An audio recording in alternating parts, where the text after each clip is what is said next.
আজ আমি বানাবো সমোসা।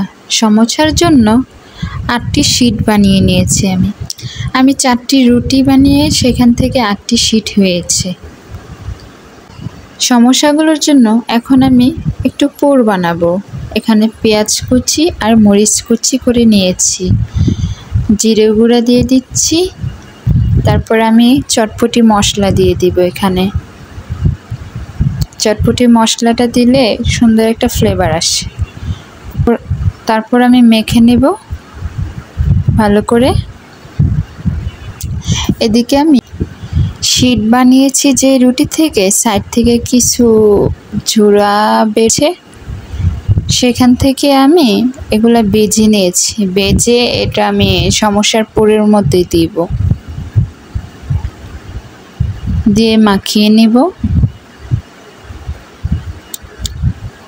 মাখে গেলে এই তো সমোসার ভিতরে দিয়ে আমি একটা সমোসা বানিয়ে নিলাম।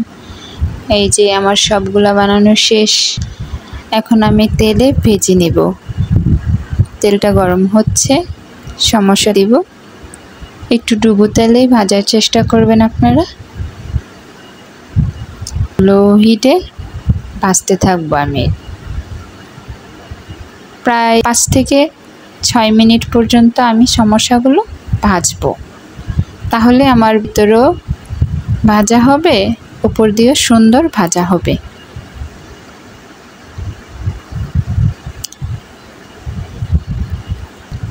এদিকে আমি একটা বাটির মধ্যে টিস্যু দিয়ে দিই।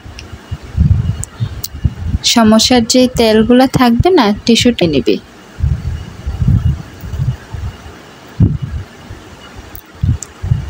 হালকা ব্রাউন করে নিয়ে আমি এখন উঠিয়ে নেব।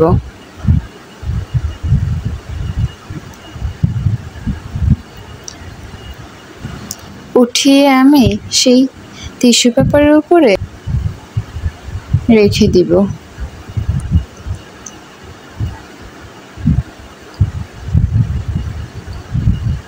সমোসার যে বাড়তি তেলগুলো ছিল সেটা টিস্যুটাই টেনে নেবে।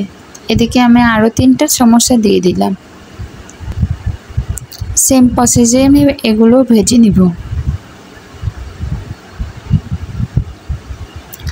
এই তো হয়ে গেছে আমার সমোসা। কেমন হয়েছে জানাবেন। ভালো লাগলে লাইক কমেন্ট শেয়ার করে দেবেন। এরকম নতুন নতুন ভিডিও পেতে আমার পেজটা একটু ফলো করে দিবেন। আপনারা সবাই আমার সাথেই থাকবেন। আপনাদের সাপোর্টে আমার কাজ করার আগ্রহ জাগে।